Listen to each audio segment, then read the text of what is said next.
vamos al libro de Hechos. Hoy vamos a estar terminando el capítulo 2 de Hechos. Espero que hayan sido buenas enseñanzas para nuestras vidas, para nuestro corazón, nuestra mente como iglesia. Estamos viendo el inicio de la iglesia, el comienzo de la iglesia. ¿Cuándo comienza la iglesia?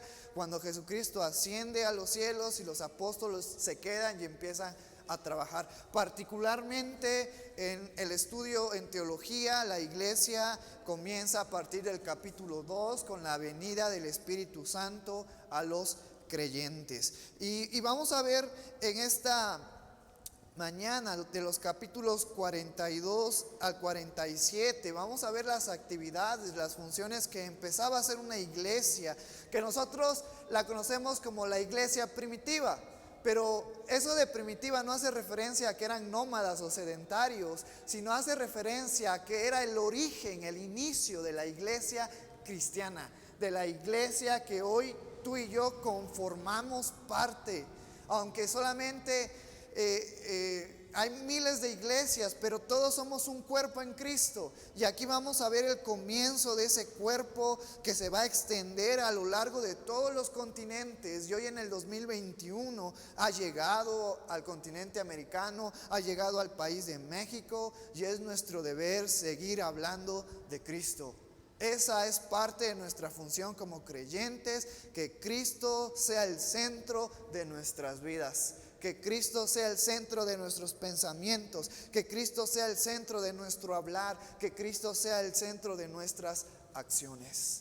Es algo impresionante. Y para entrar un poquito en contexto, los estudios pasados hemos podido ver Pedro siendo guiado por el Espíritu Santo y hablando del Evangelio a las personas, específicamente a los judíos.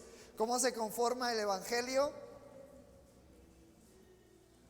El ministerio de Jesucristo, la muerte de Jesucristo y la resurrección de Jesucristo juegan papeles bien importantes en nuestras vidas. También hemos visto la obra del Espíritu Santo impactando a aquellas personas para un arrepentimiento, un impacto positivo, un impacto para salvación. Pero eso se logra gracias al poder y la obra del Espíritu Santo en la vida del creyente.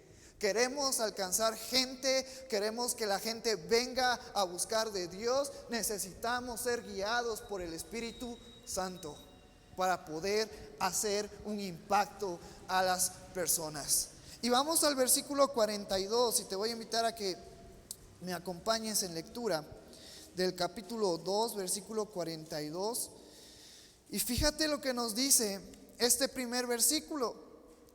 Y perseveraban en la doctrina de los apóstoles, en la comunión unos con otros y en el partimiento del pan y en las oraciones. Después de que esta gente que se había convertido, que había escuchado el evangelio que Pedro había dicho y ellos habían aceptado el convertirse y en creer en Jesucristo, nos dice este versículo 42 que perseveraban en la doctrina de los apóstoles. Esa es la primera actividad, la primera función, la primera práctica de la iglesia primitiva, de la iglesia del origen: perseverar en la doctrina de los apóstoles. Hoy en el 2021 nosotros como iglesia debemos de perseverar en la doctrina, en las enseñanzas que los apóstoles nos dejaron a lo largo del Nuevo Testamento.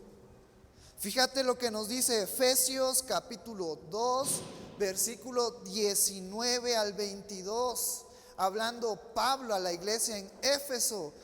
Aunque en el contexto de Efesios nos está dando a entender que tanto judíos como gentiles, es decir, todo aquel que no tenga una descendencia judía, todo aquel que no tenga una sangre judía, ha sido llamado para salvación también. Pues Cristo murió por los judíos, pero también Cristo murió por los gentiles. Y eso es lo que nos hace referencia en Efesios. Así que ya no sois extranjeros ni advenedizos, sino conciudadanos de los santos y miembros de la familia de Dios. Aquí quiero que pongamos mucho énfasis, versículo 20, edificados sobre el fundamento de los apóstoles y profetas, siendo la principal piedra del ángulo Jesucristo mismo, en quien todo el edificio bien coordinado va creciendo para ser un templo santo en el Señor, y quien vosotros también sois juntamente edificados para morada de Dios en el Espíritu. Esto es bien importante, que hoy en nuestra actualidad sigamos perseverando en la doctrina, en las enseñanzas que encontramos en el Nuevo Testamento. Y al principio de Hechos yo les decía, Jesucristo es nuestra piedra angular, nuestro fundamento, nuestro cimiento, pero la iglesia fue construido, sus pilares, los muros conforme a la enseñanza de los apóstoles. ¿Por qué? Y volvemos a recordar cuando Pedro se levanta y da los parámetros para el apostolado, para que alguien sea apóstol, y nos dice, aquel que va a ser apóstol tuvo que haber estado en todo el tiempo de ministerio del Señor Jesucristo, desde su bautismo hasta su ascensión. Porque el apóstol era un testigo ocular, porque el apóstol tuvo ese privilegio de poder tener una comunión cercana con Jesucristo y aprender y captar enseñanzas que Jesucristo les dejó a ellos. Y después de que Jesucristo asciende a los cielos, los apóstoles se quedan a cargo para poder levantar la iglesia. Por eso hoy en el 2021 nuestra iglesia debe de estar fundamentada en la palabra de Dios. Debe de estar fundamentada en el Nuevo Testamento. Lo que nos enseñan las cartas paulinas, lo que nos enseñan las cartas universales, lo que el apóstol Juan, lo que el apóstol Pedro en su evangelio nos deja, todo eso es para nuestra enseñanza y para nuestro crecimiento. Por eso yo te traje a Efesios capítulo 2 y leímos el versículo 20, edificados sobre el fundamento de los apóstoles y profetas, siendo la principal piedra del ángulo Jesucristo mismo. La primera práctica en la cual la iglesia primitiva perseveraba era en la doctrina de los apóstoles. ¿De qué hablaba la doctrina de los apóstoles? De Jesucristo. Jesucristo era el centro de la doctrina.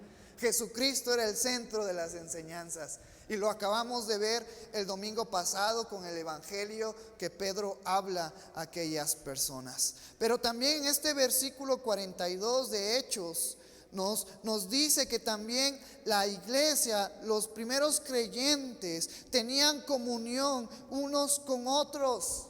Es decir, tenían un mismo sentir, tenían una misma identidad, disfrutaban, anhelaban pasar tiempo con los creyentes. Y eso es algo que nosotros como iglesia debemos de practicar. Proverbios nos dice, júntate con necios y necio vas a ser.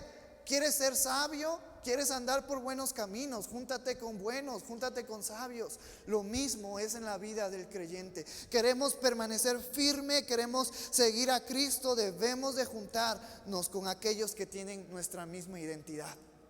Nuestra identidad antes estaba en el pecado, en el dominio de Satanás. Ahora nuestra identidad está ¿en dónde? En Cristo. Los que hoy estamos aquí y los que nos están viendo en casita, nuestra identidad está en Cristo. Y esta enseñanza nos enseña que nosotros debemos de permanecer en comunión unos con otros. Esa era la segunda práctica que la iglesia en el origen hacía, la comunión unos con otros. A mí, hermanos, me da mucho gusto poder verlos. Me dan ganas de abrazarlos, pero sabemos que por la situación tenemos que mandar abrazos a la distancia, abrazos virtuales. Pero de verdad estoy contento porque están aquí, estoy contento porque hay hermanos que se están conectando y que aunque han venido problemas y aunque han venido necesidades, Dios nos ha dado las herramientas para no perder esa comunión entre hermanos. Debemos de echarle más ganas. Yo particularmente como líder debo de echarle más ganas en fomentar una comunión con ustedes. Mandarles WhatsAppazos, mandarles los que usan inbox, los que usan Messenger como Mari todavía. Tengo que volver a descargar esa aplicación.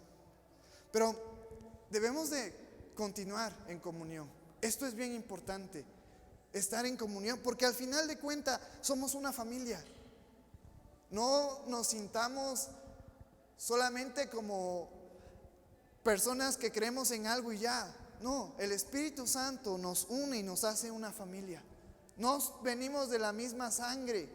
A lo mejor no tenemos rasgos iguales, todos somos diferentes, pero un mismo espíritu nos une, un mismo sacrificio, una misma identidad en Jesucristo nos hace familia. Tomemos fuerza, tomemos ánimo y sigamos adelante, familia, perseverando en la comunión unos con otros, el disfrutar estar aquí en la iglesia, poder vernos y tomar ánimo unos a otros. Pero también el versículo 42 nos dice algo bien importante, y en este versículo 42 particularmente vamos a encontrar 4 prácticas, 4 actividades que la iglesia hacía. Ya vimos la primera, perseveraban en la doctrina de los apóstoles; la segunda, la comunión unos con otros; y la tercera nos dice este versículo 42, en el partimiento del pan. Y a lo largo de Hechos vamos a estar haciendo referencia a esta frase, en el partimiento del pan, porque tiene 2 significados. El primer significado, recordar la muerte de Jesucristo, la Santa Cena, o también tiene otro significado, que es el estar en comunión y compartir un alimento con la familia. Y conforme al contexto, en este versículo 42, cuando nos dice el partimiento del pan, está haciendo referencia a la Santa Cena. La iglesia primitiva, la iglesia del origen, la iglesia del principio, recordaba el sacrificio de nuestro Señor Jesucristo. Eso es lo que representa la Santa Cena: el pan, el cuerpo de Jesucristo; el vino, la sangre que Jesucristo derramó en aquella cruz por rescate, por remisión, para justificación, para santificación, para glorificación de los creyentes. Esto debe de estar presente en nuestro corazón y en nuestra mente todos los días. Recordar el sacrificio de Jesucristo. Recordar aquel cuerpo que fue lacerado, que fue golpeado, aquella sangre que fue derramada para nuestra justificación, para nuestra redención, para nuestra reconciliación, para nuestra santificación, para nuestra glorificación. En Cristo nuestra vida cambia por completo. Y fue gracias a ese sacrificio en el cual tú y yo tenemos la oportunidad de poder comprender y saber que Dios es todo en nuestras vidas. Esa es la tercera práctica que la iglesia en el origen recordaba: la Santa Cena, a Jesucristo. Y la última que encontramos en este versículo 42, termina este versículo diciendo: y en las oraciones. Cuarta práctica de la iglesia primitiva, las oraciones. Perseveraban en las oraciones. Hemos visto a lo largo de Mateo, hemos visto a lo largo de Hechos la importancia de la oración. La oración nos conecta con Dios, pero no solamente nos conecta con Dios, sino en esa oración está Cristo presente. La oración debe de volverse fundamental en la vida del creyente. La oración debe de volverse indispensable, fundamental en la iglesia, en nuestra familia. Yo le doy gracias a Dios por la vida de todos nuestros hermanos que estamos orando. Y los que todavía no hemos podido orar, seamos intencionales y busquemos orar. Es bien importante. Los días sábados están todos invitados, los que quieran venir a la iglesia. A las 8 de la mañana estamos volviendo a tener un tiempo de oración. Estamos orando por nuestra iglesia, estamos orando por los miembros de nuestra iglesia, por las familias de la iglesia. Estamos orando también por la situación que está pasando en todo el mundo. Y que Dios nos use y que su Santo Espíritu nos guíe a poder llevar el Evangelio y la palabra a aquellos que están necesitados. Hoy en día, ante la situación, ante la adversidad, hay mucha gente que está desamparada. Hay mucha gente que ha perdido la esperanza. Hay mucha gente que ha perdido el rumbo. Y es nuestra obligación como creyentes ser usados por Dios para llevarlos a conocer de Cristo. En Cristo está nuestra esperanza. En Cristo está nuestra fe, nuestra dirección. Todo aquel que tiene la identidad en Cristo puede estar en paz y puede estar seguro que aunque venga la muerte, nosotros ya hemos vencido por medio de Jesucristo. No debemos de tener miedo a la muerte. La muerte es un proceso natural a consecuencia del pecado. Que le tengan miedo a la muerte a aquellos que su identidad todavía está en la carne, porque ellos van a resucitar para condenación. Pero todo aquel que ha puesto su identidad en Cristo sabe que la muerte solamente es un proceso y en el cual nos vamos a volver a levantar con cuerpos glorificados y ya sin más pecado, y siendo cuerpos perfectos que vamos a poder ver cara a cara a Dios. Pero la muerte es un proceso natural que nosotros como creyentes no debemos de tenerle miedo.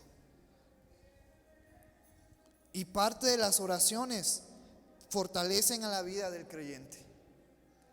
En este versículo 42 podemos ver 4 prácticas que la iglesia en el origen realizaba. Una vez más te las voy a decir. 1, perseveraban en la doctrina de los apóstoles.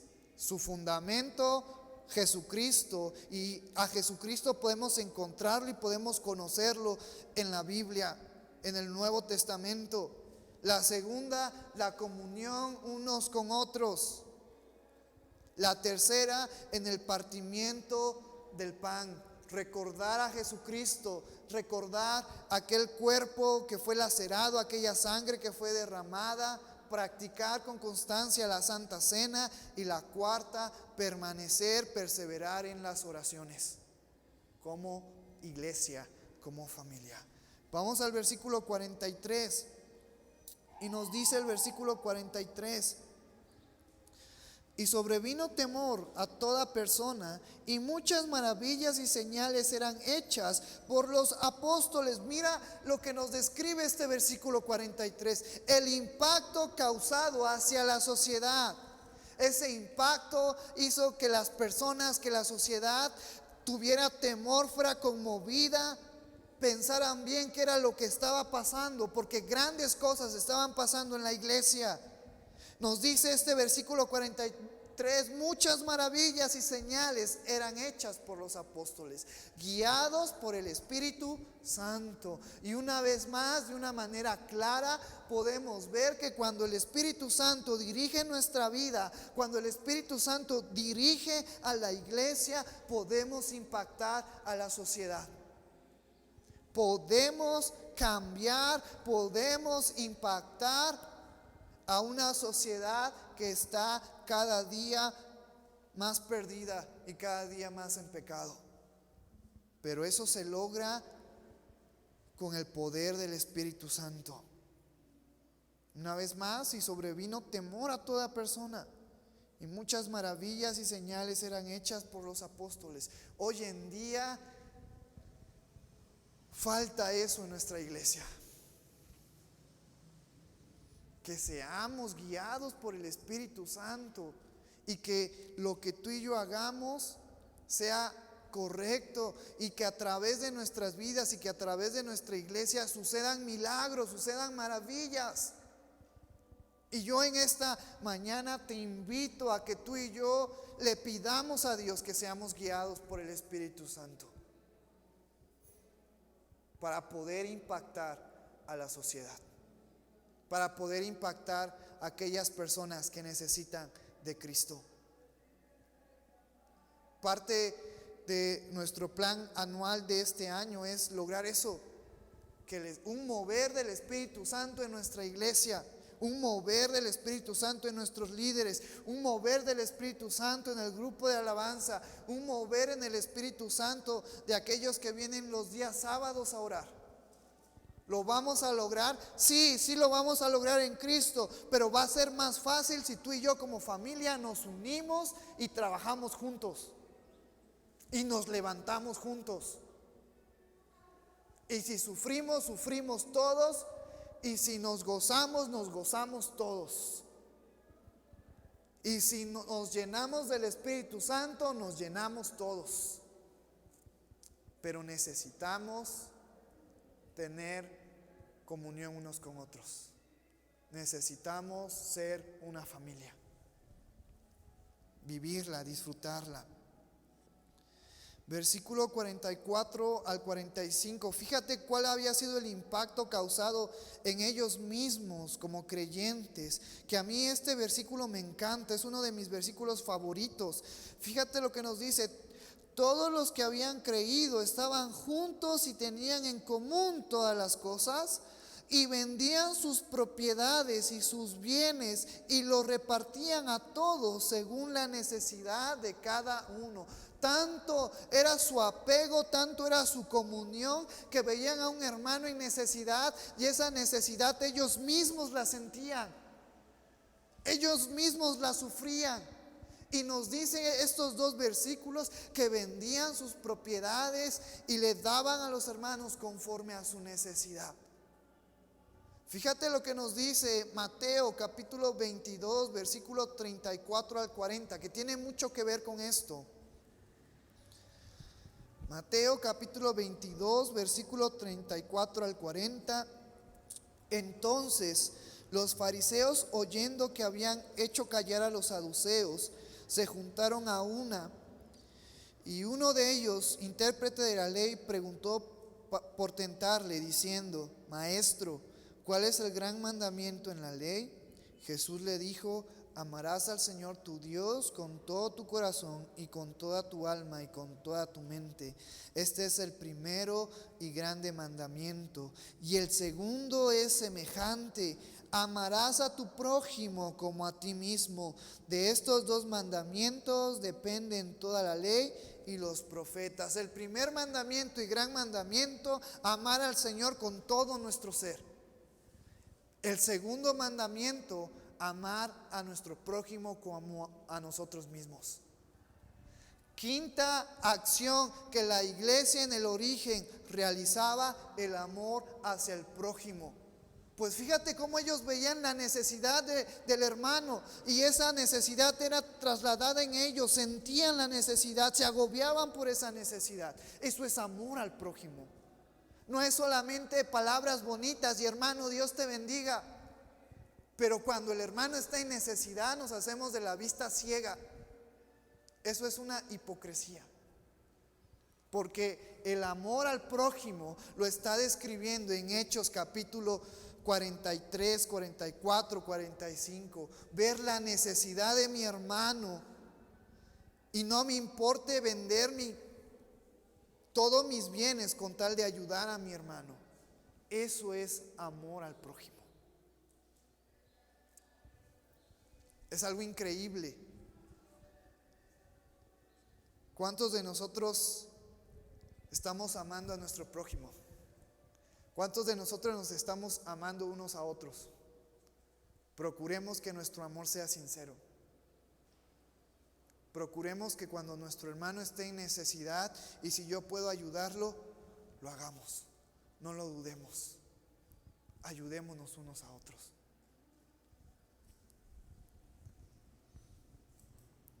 Versículo 46. Y perseverando unánimes cada día en el templo y partiendo el pan en las casas, comían juntos con alegría y sencillez de corazón. Este último versículo nos describe las últimas dos actividades que realizaba la iglesia primitiva. Primero, sexto, la iglesia los creyentes perseveraban unánimes cada día en el templo. Tenían una constancia en venir y congregarse en la iglesia para adorar, para alabar, para exaltar a Dios. Yo sé que ahorita por la situación es complicado poder venir a la iglesia. Y yo no sé cuándo va a terminar esto. El fin de semana ya empezaron a salir análisis de científicos que aproximadamente esto va a terminar hasta el 2024. Yo no sé cuándo va a terminar esto. Pero lo que yo sí sé, hermanos, es que cuando esto termine, nuestra iglesia se va a levantar con fuerza, mejor estructurada y guiada por el Espíritu Santo. Lo que yo sí sé, hermanos, es que cuando esto termine, nuestra iglesia va a estar preparada para poder llevar las buenas nuevas de salvación a las personas. Por ahora tenemos que sujetarnos, tenemos que ser prudentes y acatarnos a lo que el gobierno nos dice con respecto a la sana distancia, con respecto a no estar en lugares muy concurridos. Pero cuando esto termine, vamos a levantarnos con más fuerza y vamos a procurar abrir nuestra iglesia todos los días. Porque no es lo mismo escuchar la palabra de Dios desde tu comodidad, que es tu casa, a venir, levantarte temprano, asearte, perfumarte y venir a la iglesia con esa intención única de buscar y alabar y adorar a Dios.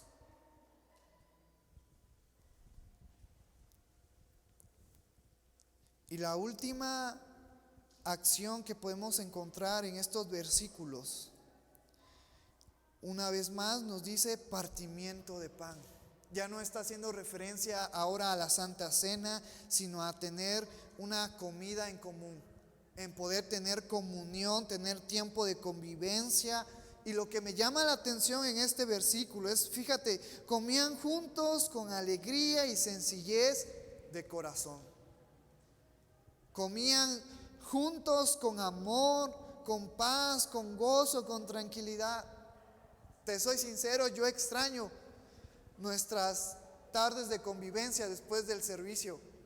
Por ahora tenemos que ser prudentes, pero cuando esto termine, nuestro tiempo de convivencia va a seguir y vamos a poder convivir y poder estar juntos y poder tomar ánimo y gozarnos y alegrarnos.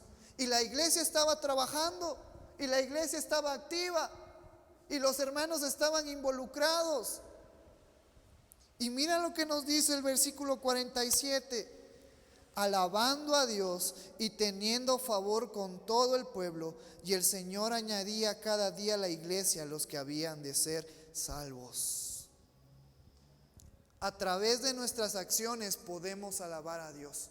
No solamente se alaba a Dios cuando entonamos un canto, sino con nuestro pensamiento, con nuestra boca, con nuestras acciones podemos alabar a Dios.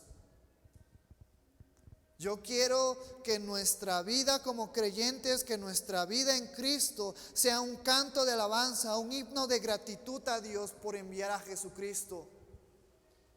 Que nuestra vida sea una alabanza a Dios. Que nuestra vida sea un cántico que glorifique y que exprese lo bueno que ha sido Dios en nuestras vidas. ¿Cuántos de nosotros podemos levantar nuestra mano en esta mañana y decir: Dios ha sido bueno conmigo? Sus misericordias han estado en mi vida.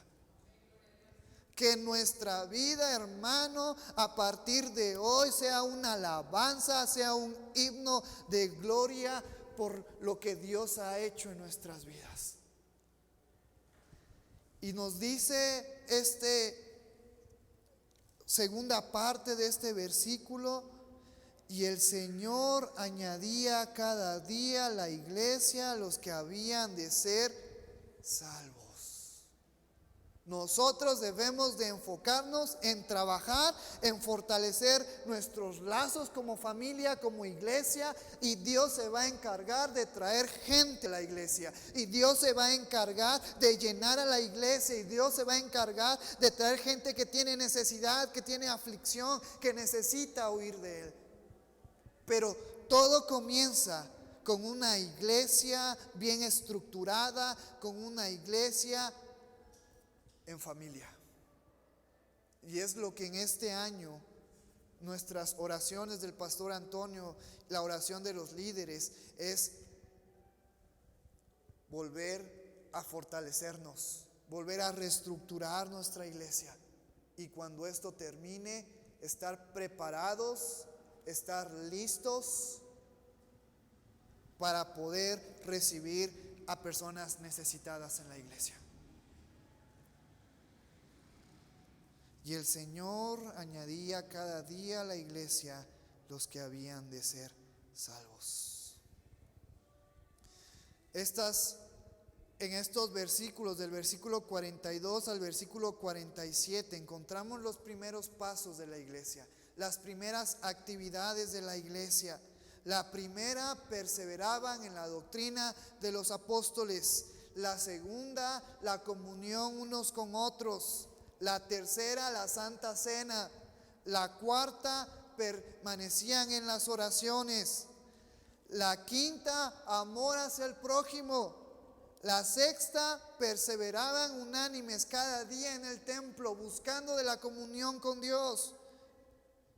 Y la séptima, tiempo de convivencia. Vamos a pedirle a Dios que esto pase pronto para poder practicar estas 7 actividades que hemos estado practicando como iglesia. A lo mejor hemos estado olvidando una que otra, pero es bueno volver a recordar y volver a hechos, y lo que estamos haciendo mal, corregirlo y hacerlo bien, y lo que no estamos haciendo, empezar a practicarlo. Mientras tengamos vida, tenemos tiempo de corregirnos. Mientras tengamos vida, tenemos tiempo de decirle al Señor: te fallé, pero aquí estoy una vez más. Y quiero terminar en esta tarde ya esta enseñanza, y quiero que vayas conmigo a 1 Corintios.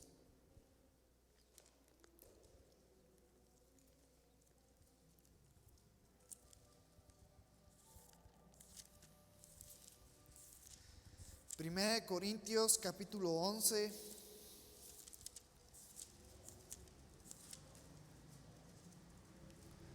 (23 al 26), y te voy a invitar a que te pongas de pie y que juntos le demos lectura a estos versículos. Primera de Corintios 11, versículos 23 al 26.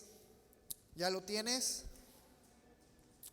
Dice la palabra del Señor: porque yo recibí del Señor lo que también os he enseñado, que el Señor Jesús, la noche que fue entregado, tomó pan, y habiendo dado gracias, lo partió y dijo: tomad, comed, esto es mi cuerpo, que por vosotros es partido, haced esto en memoria de mí.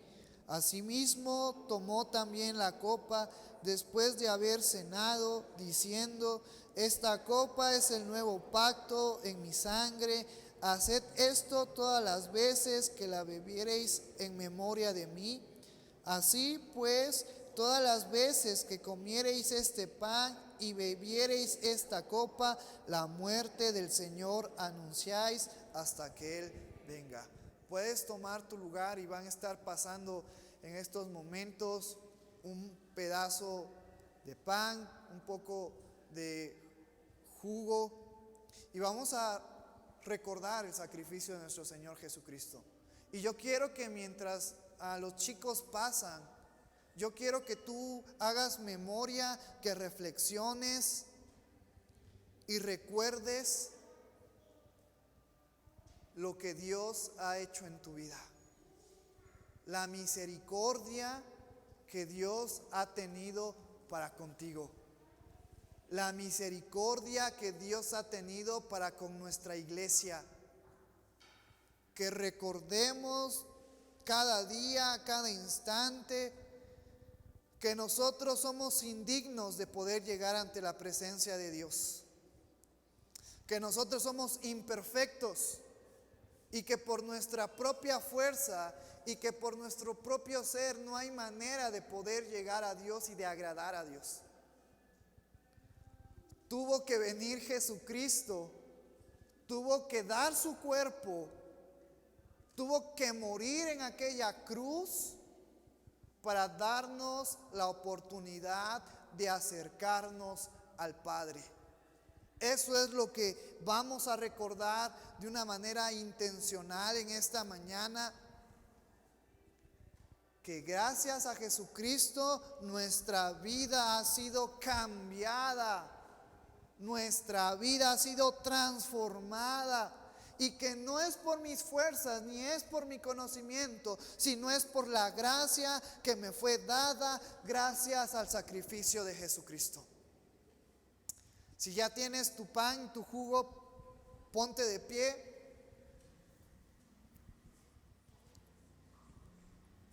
Quiero que pase el grupo de alabanza. Esto es algo bien importante. ¿Ya todos los hermanos tienen? ¿Falta alguien? Ahí los de la media faltan.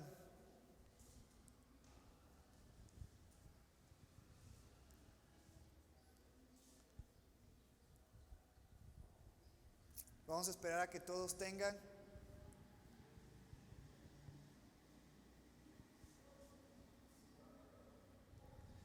Vamos a orar. Y antes de primero comer el pan, quiero que le demos gracias a Dios por Jesucristo.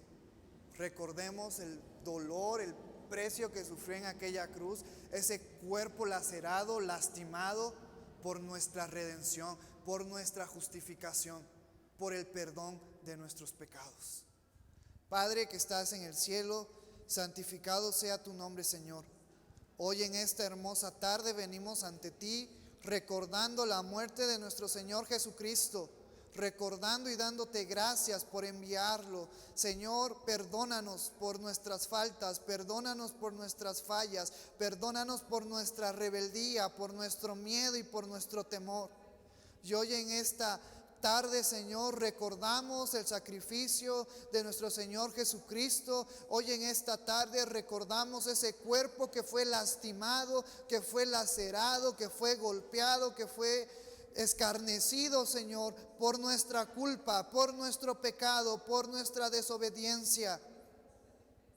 Y hoy te damos gracias por tu misericordia que ha estado presente en nuestra iglesia, en nuestras vidas. Gracias, Señor.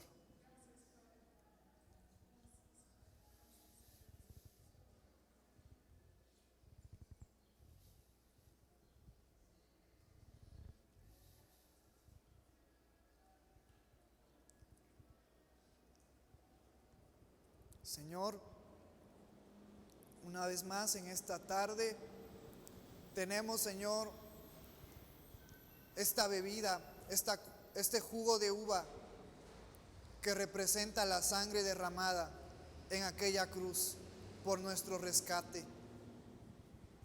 Gracias, Padre, por enviar a tu Hijo Jesucristo a morir por nosotros.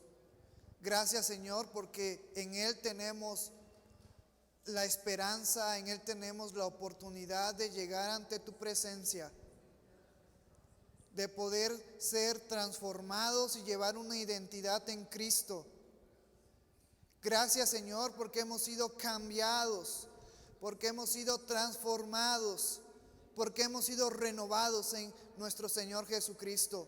Gracias, Padre. Era necesario que Él viniera a morir, que Él viniera a pagar el precio de nuestro rescate, Señor. Y hoy en esta tarde, Señor, te damos la gloria, la honra, el honor y el poder, y veneramos y glorificamos y exaltamos el sacrificio de nuestro Señor Jesucristo, y te damos las gracias por habernos rescatado, por habernos comprado a precio de sangre, a precio de muerte, Señor. Nos has dado libertad. Y hoy, Padre, en esta tarde nos comprometemos ante ti a llevar una vida en santidad, una vida en obediencia a ti, Señor. Perdona nuestras fallas, perdona nuestros pecados. Y hoy en esta tarde nos comprometemos a seguir llevando una vida en santidad, agradable a ti, honrando el sacrificio de nuestro Señor Jesucristo y anunciando su muerte y esperando su venida gloriosa, su venida poderosa, donde el mundo será cambiado, será transformado y donde nosotros estaremos contigo para toda la eternidad. Gracias, Señor, en el nombre dulce y maravilloso de tu Hijo Jesús, que es sobre todo nombre. Amén.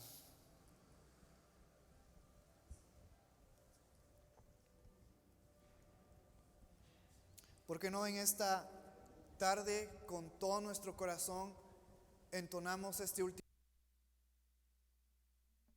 Le damos la honra y exaltamos a Dios con todo nuestro ser. Valoramos el sacrificio que Él ha hecho en nuestras vidas, y yo te quiero invitar en esta tarde a que tomemos esa decisión, esa responsabilidad de seguir comprometidos con Dios.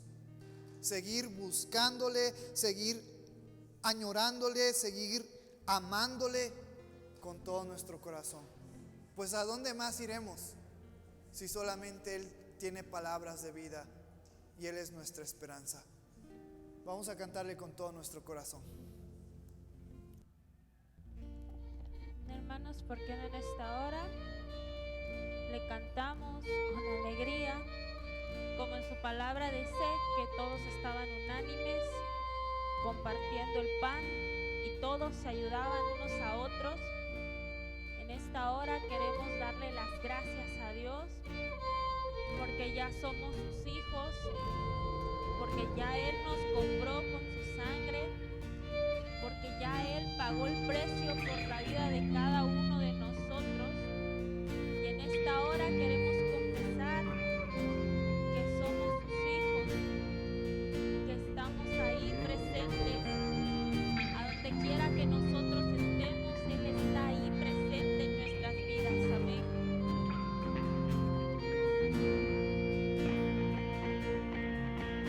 Me envuelves hoy con una canción,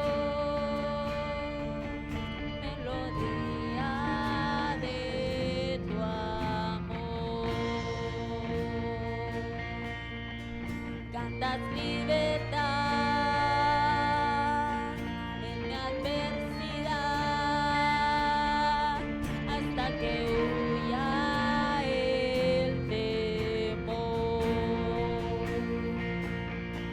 Ya no soy un esclavo del temor, yo soy hijo de Dios. Ya no soy un esclavo del temor, yo soy hijo de Dios.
gracias, Padre Celestial, por permitirnos estar en este